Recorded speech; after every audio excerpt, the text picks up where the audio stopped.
Sir 5 दिन हो चुके हैं, लेकिन हम बैंक लूट के केस में 1 इंच भी आगे नहीं बढ़ पाए हैं। ऐसे में ये केस कैसे सॉल्व होगा सर? टेंशन मत लीजिए कामिनी जी, केस सॉल्व नहीं होगा तो इसका भी इलाज है मेरे पास। कैसा इलाज सर? केस फाइल बंद करके पेंडिंग केसेस में डाल देंगे, पर टेंशन नहीं लेने का। अरे सर आप भी। सर कॉल है। Please go ahead. Hello, junior sub inspector Kamini speaking. क्या सर, बैंक लूट का केस क्लोज नहीं करना पड़ेगा? मतलब?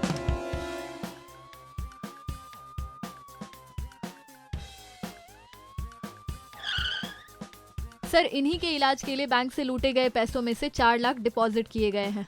हॉस्पिटल स्टाफ्स ने बताया कि वो इनकी बेटी है। वैसे तो उनकी 2 बेटियां हैं, लेकिन जिसने पैसे जमा करवाए हैं उसका नाम महिमा है और मैंने उसकी सारी डिटेल ले ली है सर। महिमा का एड्रेस क्या है?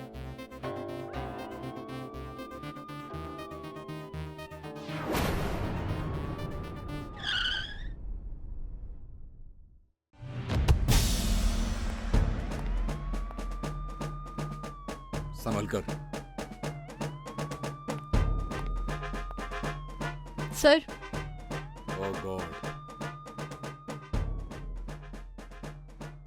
कामिनी जी, इस ब्रेसलेट के फोटो सभी ज्वेलर्स को भेजो और इमीडिएटली रिस्पॉन्ड करने को बोलिए। और इसके साथ साथ मुझे 1 घंटे के अंदर अंदर महिमा के फोन के CDR और इस फोन के कॉन्टैक्ट डिटेल्स भी चाहिए। महिमा का नंबर सर? हॉस्पिटल बिल में होगा और ये फोन भी उसी का है। कातिल इसे मारने के बाद अपना फोन तो छोड़कर नहीं गया होगा ना? जी सर। Sorry sir. महिमा की बहन संध्या का एड्रेस भी लिया था ना अपने हॉस्पिटल से कामिनी जी?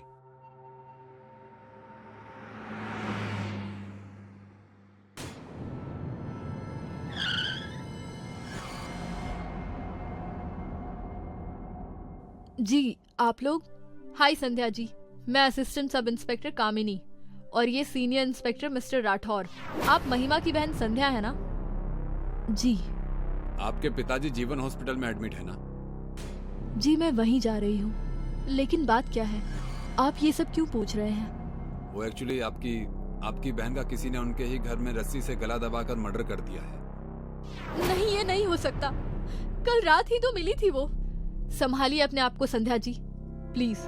किसी ने मेरी बहन को। ये तो इन्वेस्टिगेशन के बाद ही पता चलेगा। उसी सिलसिले में आपसे कुछ पूछने आए हैं। पूछिए। कल महिमा ने अपने पिताजी के इलाज के लिए हॉस्पिटल में 4 लाख रुपए जमा किए थे। आप बता सकती हैं कि इतने रुपए उनके पास कैसे हैं? नहीं पता सर, लेकिन इतना जरूर पता है कि वो लोन के लिए ट्राई कर रही थी। हमें महिमा की बॉडी के पास से ये ब्रेसलेट मिला है। क्या आप इसे पहचानती हैं? जी नहीं।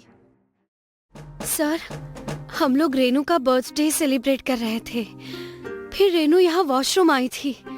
फिर अचानक हमें कुछ गिरने की आवाज आई तो हम दौड़कर यहाँ आए तो देखा रेनू मर चुकी है। वैसे तो पोस्टमार्टम से पता चल ही जाएगा रेनू की मौत कैसे हुई है, बट बॉडी देखने से तो हमें कॉन्फिडेंस है कि इसकी मौत जहर खा के हुई है। हो सकता है सुसाइड हो। नहीं मैम, रेनू खुद को नहीं मार सकती। खुद को तो वो मारता है जो अपनी जिंदगी से दुखी हो, मगर रेनू तो बहुत ही खुशमिजाज लड़की थी। इसका मतलब रेनू का खून हुआ है? जी, हो सकता है इस रमेश ने मारा हो। रमेश और उसके बीच कुछ दिनों पहले पैसों को लेकर बहुत बड़ा झगड़ा हुआ था। ये क्या बकवास कर रही हो तुम पाकी? सर ये सच नहीं है। झगड़ा तो रेनू का इससे हुआ था। इसने तो रेनू को जान से मारने की भी धमकी दी थी। Shut up and cool down. किसने क्या किया है उसके लिए हम हैं, तुम नहीं। तुम सब एक एक करके मीटिंग रूम में आओ।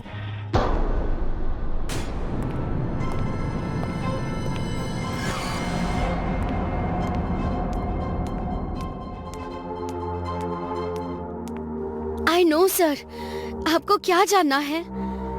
बात दरअसल ऐसी है कि ऑफिस में काम करते हुए रमेश एक्स्ट्रा इनकम के लिए लोगों को ब्याज पर पैसे दिया करता था। रेनू ने भी उससे पैसे लिए थे, लेकिन लौटाने में देर हो गई तो दोनों का बहुत बड़ा झगड़ा हुआ था। मुझे कुछ नहीं सुनना रेनू, तुम बस ये बताओ कि मेरे पैसे कब दोगी? अगले महीने सैलरी आने पर दे दूंगी, पक्का। पिछले 3 महीने से तुम यही बकवास करके अपना उल्लू सीधा कर रही हो रेनू, पर अब नहीं। मुझे मेरे पैसे चाहिए, वो भी कल तक। कल तक? रमेश प्लीज प्लीज समझने की कोशिश करो। कल तक नहीं हो पाएगा, पर अगले महीने में पक्का रिटर्न कर दूंगी। और प्लीज अब बस करो, बस करो। सब देख रहे हैं। देख रहे हैं तो देखने दो, इनको भी तो पता चले कि उधार पर चलने वाली जिंदगी कैसी होती है। रमेश, तुम लिमिट क्रॉस कर रहे हो। लिमिट की ऐसी की तैसी। मुझे कल तक पैसे चाहिए तो चाहिए। अब इसके लिए चाहे तुम चोरी करो, डाका डालो या खुद को बेचो।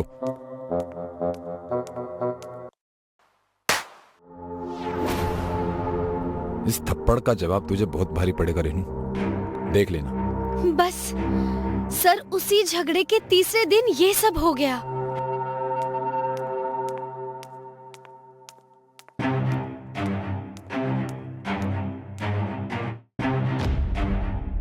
अब अपने झगड़े की वजह भी बता दो।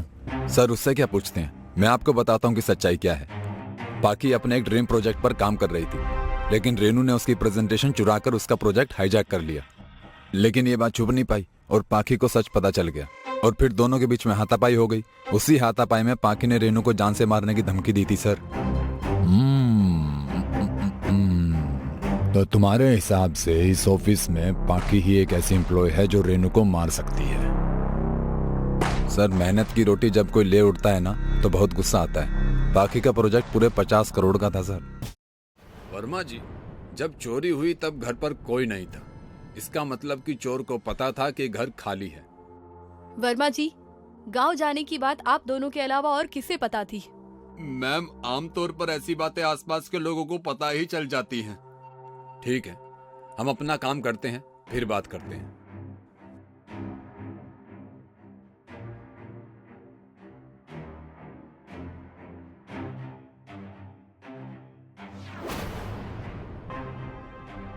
दो लोगों के जूतों के निशान दिख रहे हैं। इसका मतलब चोर 2 थे और वो छत से आए थे। Yes sir. कामिनी जी, आप एक काम कीजिए, आप बाहर जाकर पता कीजिए और सीसीटीवी दिखे तो उसकी फुटेज कलेक्ट कर लीजिए।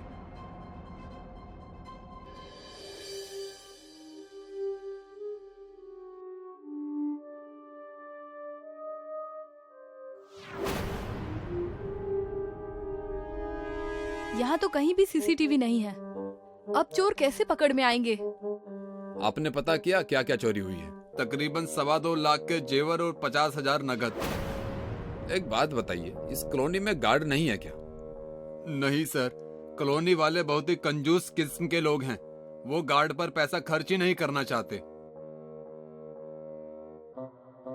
सर, मैंने बाहर पता किया लेकिन कुछ भी पता नहीं चला और इस कॉलोनी में सीसीटीवी भी नहीं है। ठीक है वर्मा जी, जैसे ही कुछ पता चलेगा आपको इन्फॉर्म कर दिया जाएगा। चलिए कामिनी जी।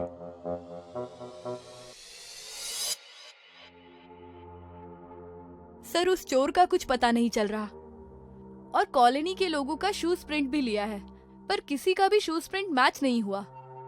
मतलब चोर कॉलोनी का नहीं, कहीं बाहर का है।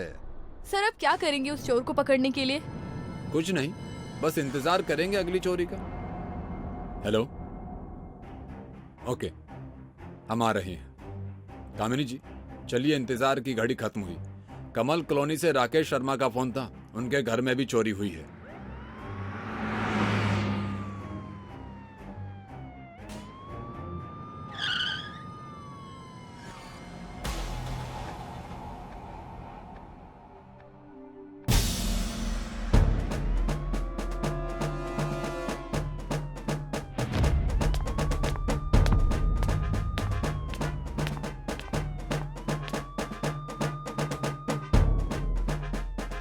सर, ये चोरी भी बिल्कुल उसी तरह हुई है जैसे पहले हुई थी।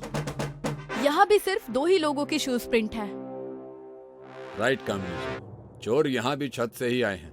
कामिनी जी, आप एक बार बाहर जाकर भी पता कीजिए, देखिए अगर वहाँ से कुछ क्लू मिलता है तो। शर्मा जी, चोरी के वक्त आप लोग कहाँ थे? सर, मेरी वाइफ अंजलि के दोस्त की शादी थी। हम सब कल दोपहर में ही वहाँ चले गए थे और आपको फोन करने से 10 मिनट पहले ही वापस लौटे थे।